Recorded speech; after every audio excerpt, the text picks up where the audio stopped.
Oke, assalamualaikum warahmatullahi wabarakatuh. Ketemu lagi di mata kuliah Komunikasi Keperawatan 2. Pada pertemuan kali ini kita akan berdiskusi tentang hubungan terapeutik antara perawat dengan pasien. Perlu kita pahami apa yang dimaksudkan hubungan terapeutik itu. Hubungan terapeutik merupakan hubungan timbal balik yang intim. Intim itu hangat, dekat, yang melibatkan pikiran, perasaan, serta sikap antara perawat dan klien. Jadi ada kesatuan dalam pikiran, perasaan, dan sikap antara pasien dan perawat. Ini menciptakan hubungan yang hangat atau intim, sehingga ini menciptakan hubungan yang bertujuan untuk meningkatkan kesembuhan pasien. Sehingga ini disebutkan yang hubungan terapeutik. Nah, hubungan terapeutik antara perawat dengan klien itu punya spesifikasi, di mana dalam berkomunikasi, dalam berinteraksi, perawat itu menggunakan dirinya sendiri dengan pasien. Dia menjadi alat, instrumen adalah diri sendiri. Jadi keberhasilan komunikasi atau interaksi antara perawat dengan pasien sangat tergantung bagaimana perawat itu menggunakan dirinya sendiri, baik secara fisik, secara non fisik, psikologis, secara sikap, secara pikiran. Itu digunakan yang apa yang ada pada dirinya dia maksimalkan, dia gunakan untuk berinteraksi dengan pasien dalam rangka mencapai tujuan pengobatan atau perawatan.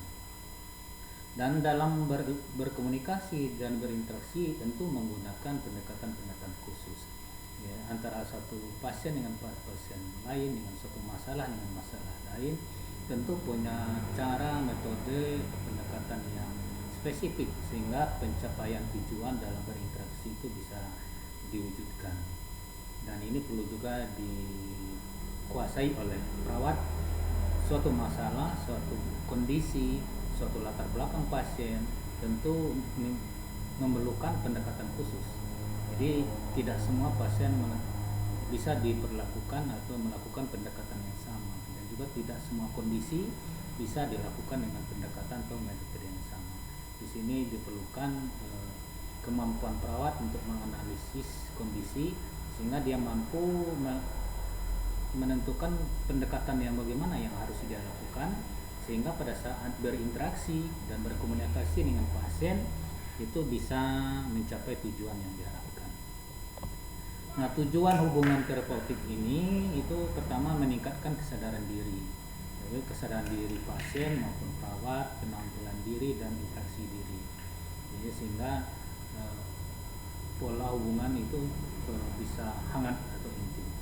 Memperjelas tentang identitas diri dan peningkatan integritas diri.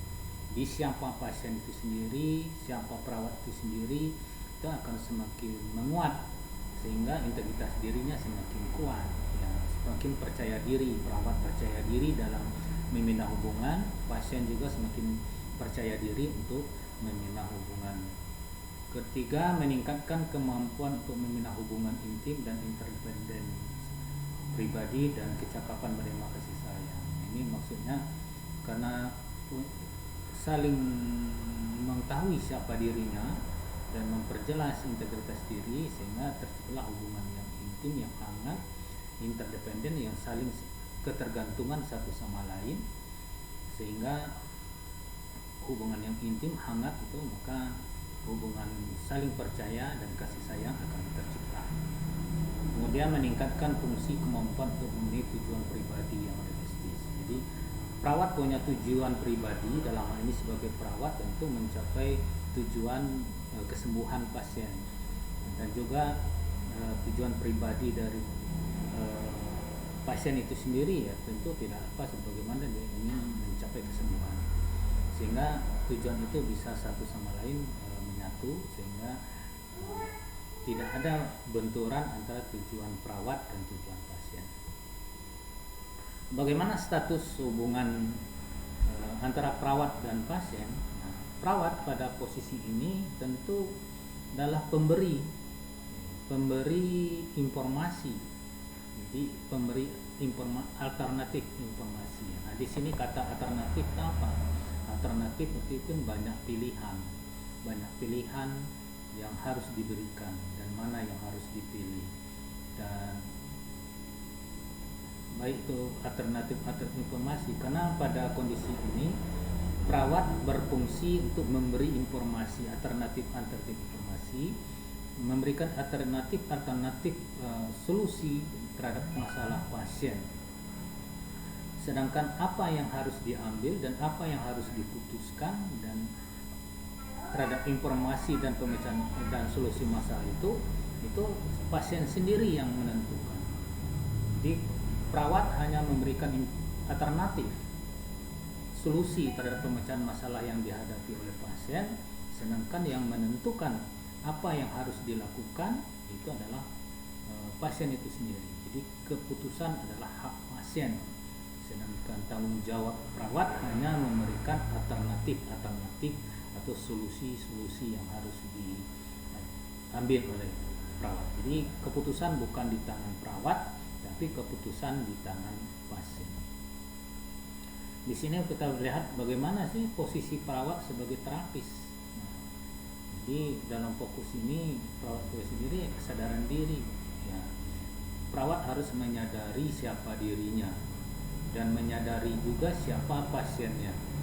Tanpa ada kesadaran diri, memahami diri, siapa dirinya, kelemahan diri kita apa, kelebihan diri kita apa, kemudian kondisi pasien bagaimana, bagaimana kita menghadapi mengevaluasi diri kita dan kesiapan kita berhadapan dengan pasien dan masalahnya, itu tidak mungkin kita bisa mampu membina hubungan yang baik dengan pasien. Kemudian klarifikasi nilai. Nah, kita kan punya nilai, punya keyakinan. Pasien juga punya nilai dan keyakinan. Dan kalau nilai-nilai kita tidak memahami nilai-nilai kita dan kita tidak memahami nilai-nilai pasien, tentu akan nanti ada benturan nilai nanti. Nah, juga akan menghambat pola hubungan perawat ini.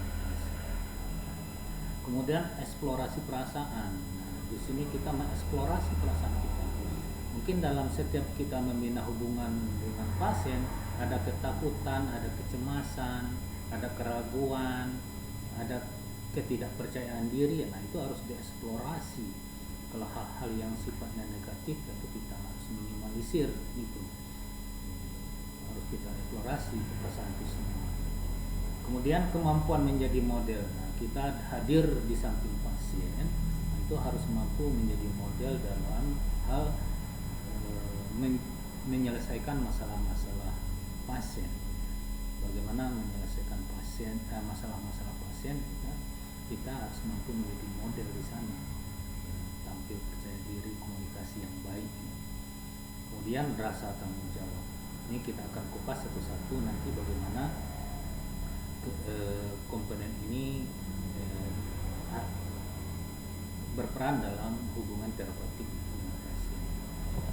Ini kesadaran diri ini lebih populer dengan teori Johari Window atau jendela Window Johari. Jendela Johari ini terdiri 4 jendela. Jadi pertemuan selanjutnya kita akan kupas tentang Johari Window ini. Ini ada 4 jendela. Jendela pertama, kita memahami diri sendiri dan orang lain juga memahami kita. Kita tahu siapa kita, orang lain juga tahu kita.